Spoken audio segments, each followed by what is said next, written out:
Welcome to Girl Choose Yourself, where we're trading self-doubt for self-trust and settling for soaring.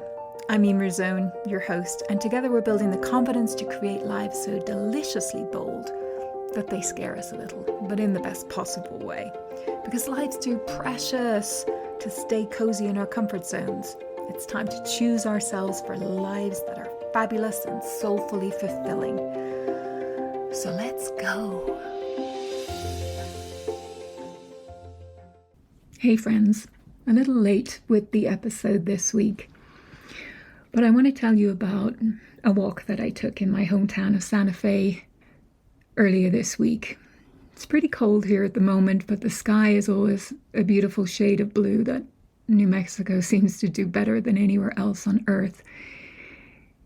And I was 24 hours out from having a breast biopsy. And it was my third. And I want to tell you about that walk because something happened on it that I think is worth sharing. And not because my story is unique, it isn't. But because what I found on that walk, on that cold day under that blue sky, is something that I think a lot of us are searching for, and far too often in completely the wrong places. First, I want you to know that the results were clear. I'm fine. And I'm telling you that now because I don't want you sitting with the anxiety about my health or that triggering anything for you.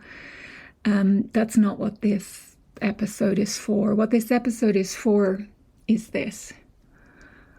I have now sat 3 times in this very particular kind of uncertainty that medical waiting room creates, and that not knowing, the thing that is either going to, change your life quite dramatically or not.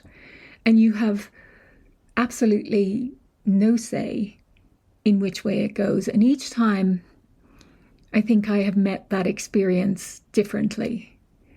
And the third time, this week, taught me something about the way that I want to move through my life that I haven't been able to stop thinking about since.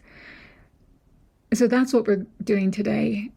It's going to be quite a short episode, really just about this walk, this particular time for me, and one lesson that I think might be, maybe the most useful thing that I've shared on this podcast ever.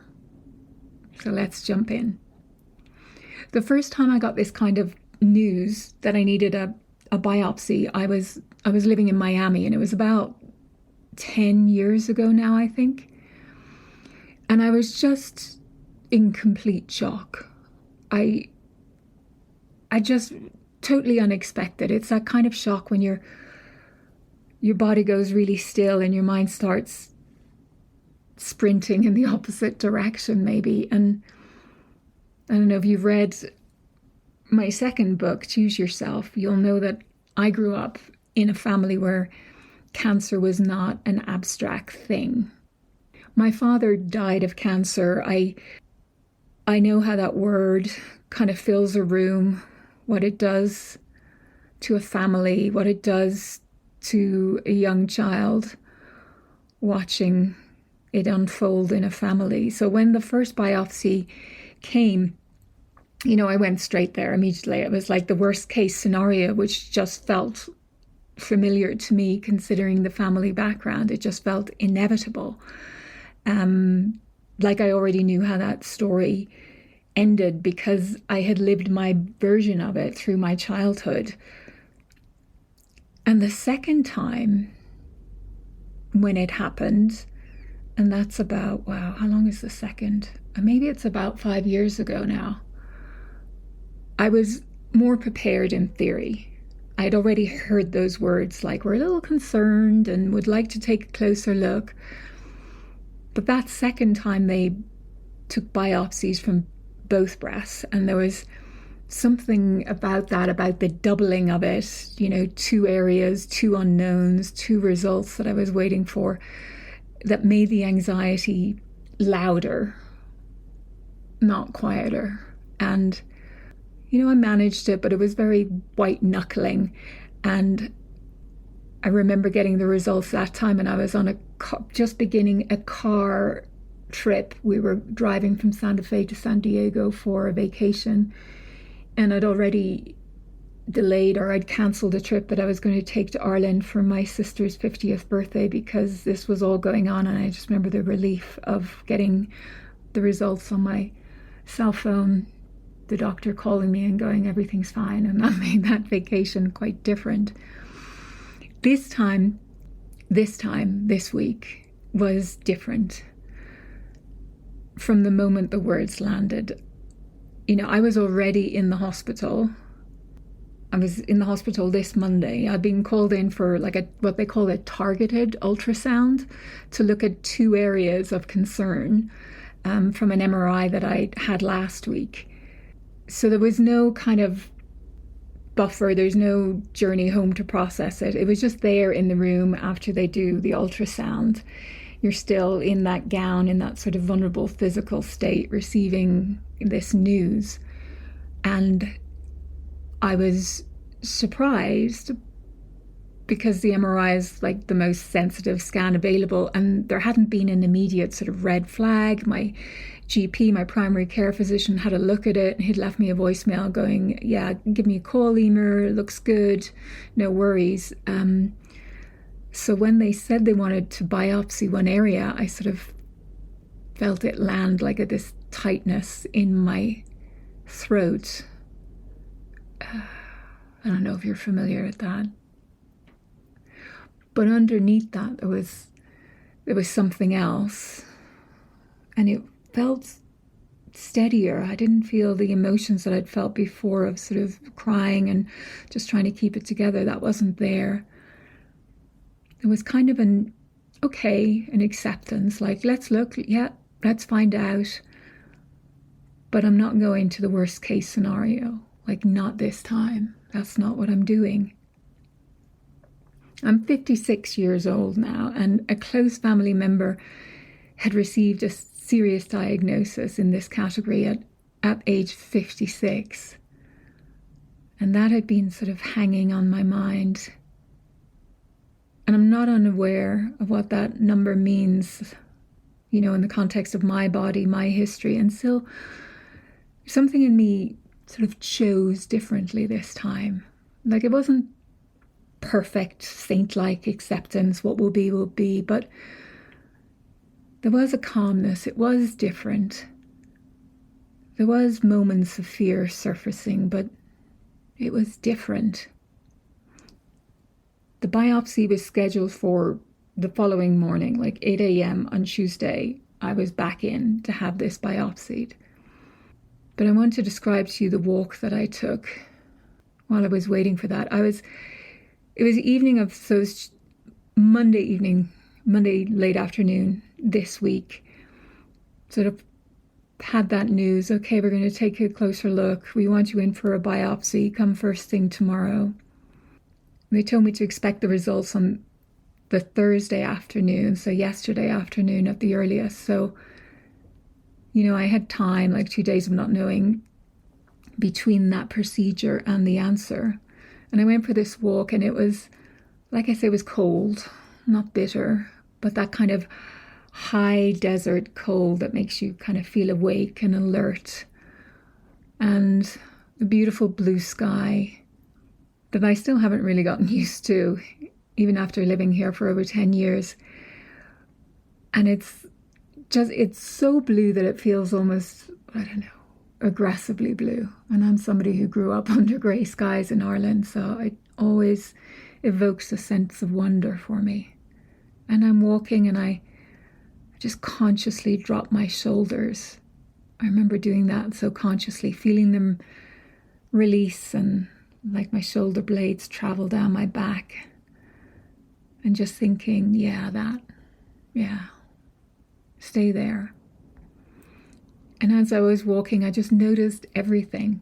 Often I listen to an audiobook or music, but I didn't do that this time. It was just me, no distractions, just what was there. And it was just the quality of the light. It was the sound of my footfall, sometimes on the dirt pathways, sometimes on the gravel road. It was the movement of my own body doing this really ordinary but maybe extraordinary thing, just carrying me forward through time and space, and just my breath and everything working, and just the aliveness of it. And I waved at the passing cars. We're a very friendly neighborhood where I walk or where I live, and smiling and saying hi to my neighbors as I walk by. And I want to be careful with this word because I don't want it to sound like performative, and I just felt deeply grateful, like genuinely, like physically deep within my core, just grateful in the simplicity of this walk, these moments, this connection. I was like grateful to be outside. I was grateful of the blue sky. I was grateful for my body, my legs doing what I want them to do, just being able to walk. It was, I don't know, it was just a deep gratitude for this body that I have, I guess, spent what seems like a lifetime sometimes being at war with in various ways, judging it, punishing it, wishing parts of it were different. And that was just now in this moment of uncertainty about what it might contain, what might be living and growing in this body, that it was just carrying me. It was doing its best. It was always doing its best. And I just felt this profound gratitude for it. And I really felt into it, just felt into its movement. I was feeling it from the inside out, almost feeling it on a cellular, muscular level, and really tuning into the aliveness of it.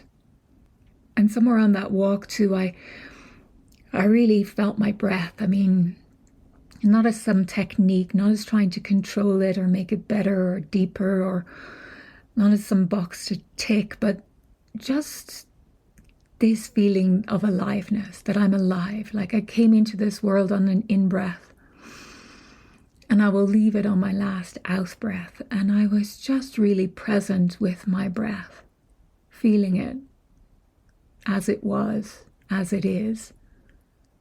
And in that moment, just knowing it's the only moment that really existed.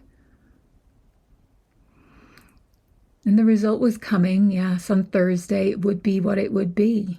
And my worry would not change it. My worry would not change it. Not by a single cell. What would be found under that microscope would be exactly the same whether I decided to fill the time and my being with worry or not. My spinning or catastrophizing worst case scenarios would not rewrite the biology of whatever was in that biopsy sample. And in that recognition, in the full felt understanding of my own, I guess, powerlessness over this particular thing, I felt something I really didn't expect, and that was peace.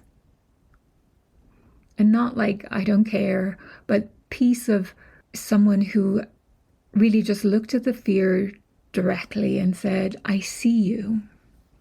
I see you. I recognize you, and I'm just not going to offer you a banquet, I guess. I'm not going to entertain you in some excessive fashion.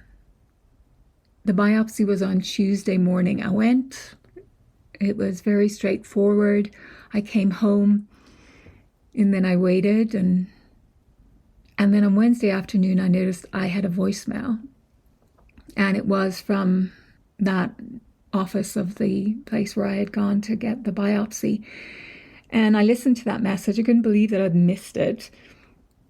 And I listened to it, and she just said she'd like to speak to me. And I felt a small flicker of something, but only a flicker, because I'd mostly already landed somewhere that made the results, whatever it was going to be, like feel almost secondary. There was an okayness about it. So I called her back, and all clear. And here's what I noticed in that moment. The relief was real. Yes, it was like an exhalation. But it wasn't the release of, days of enormous held tension, because the tension had already been largely released on that walk. And what I felt instead was something deeper, really, than relief. It was almost like a confirmation of something that I'd already knew in my body, that I'd already fully accepted inside myself. Everything is always working out for me, even when it feels challenging, even when I don't yet know how. That feeling wasn't new. I think it wasn't something that the all clear sort of gave me. It wasn't a result of an outside force or event or happening. It was something that I had arrived at before that phone call, before that message. And the call just simply confirmed it. Something that I had already on some level in some quiet place sort of, settled into as being a truth for me. And I want to stay with that just for a moment, because everything is always working out for me, even when it feels challenging. That. Because I know how that can come across, how that can land. I know that for some people hearing those words, especially in the context of a medical result, right, that happened to come back clear, that it can sound like privilege or, toxic positivity or naive positivity, like someone who hasn't really been tested saying, trust the universe from a place of comfort. And that's not what I mean. But I want to be honest about where the belief actually came from, because it wasn't always there. It didn't kind of arrive as sort of a gift. It was really cultivated over time. And I think it happened slowly, not in a single moment at all. I think I made a decision, maybe definitely not consciously at first, but more and more deliberately over time. Like, I will not waste my fucking life trying to control outside forces. What was never mine to control was never going to fucking yield to me, to bend to my will, no matter how hard I wanted it, how it gripped onto it and wanted that to be true. And so instead, I've really chosen to turn the attention inward through what I've spoken about many times now, a mindfulness practice.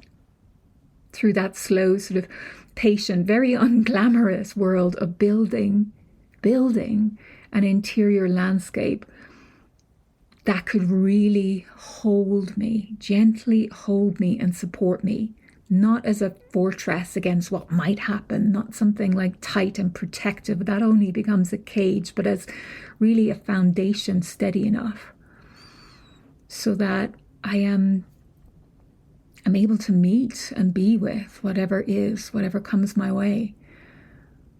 And something happened that I didn't manufacture or force or think my way into. I think that belief arose naturally through practice. I felt it. I felt its truth in my body before I could articulate it in words. Not as an affirmation, that I repeat, but if that's your thing, do whatever feels good for you. But that's not how this has arrived for me or how it lives in me.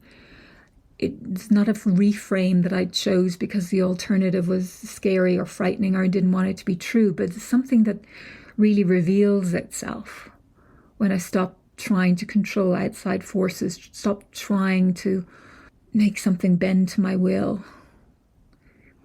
Everything is always working out for me. Not because nothing hard ever happens, because every life is visited with loss and struggle and disappointment and grief and illness that comes for all of us. But really because I've learned, in my body, really learned that I can meet what comes. that I am not fragile, that the ground beneath me is solid, that whatever arrives, I will not be destroyed by it. And it really feels like something that I've remembered rather than something that I've constructed, that it really was revealed and it's always been there. And it just rose to the surface, particularly on that walk. I feel it in a mindful breath, or, those moments of choosing presence over fear and panic time and time again. That mindfulness practice doesn't create this truth. It just clears away enough of the noise and the grasping and the fear and the attempts at control, that what was always already true can finally be felt. Where it's not like we're building ourselves into wholeness, it's that we're remembering. I feel like life is like remembering our way back to it. I'm looking at the time of this recording now, and this is not as short as I thought it was going to be, but I hope you're still with me. I think we live in this culture that's so obsessed with doing, optimizing, producing, achieving, and fixing. The entire industry worth billions that I talked about last week, built on the premise that we just need to work harder on ourselves so that we will be enough. If we just add this tool, this habit, this practice, we'll finally arrive somewhere worthy. And into that noise comes this radical, sort of countercultural, almost subversive idea, the most profound peace, the most profound ease and joy that I've ever experienced has not come from doing more. Fuck no. It's come from letting go. It's come from being really deeply and fully and unapologetically present with what is, even when that's really difficult and challenging.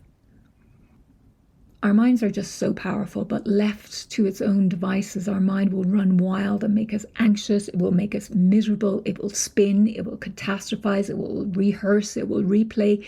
It will invent threats that don't yet exist and mourn losses that haven't happened. It will offer you 1,000 versions of a future you cannot control and charge you the present moment as the price of admission.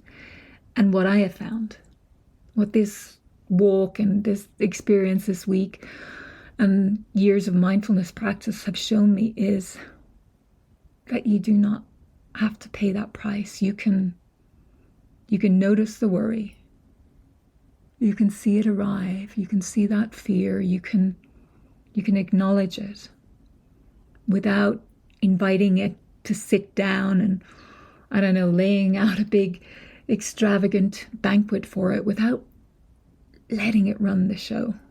And in that space, in the space between that worry and that fear and that arriving, and you choosing whether to feed it, to entertain it, there is something so powerful available that no productivity hack, no self-improvement program, no optimization strategy will ever give you.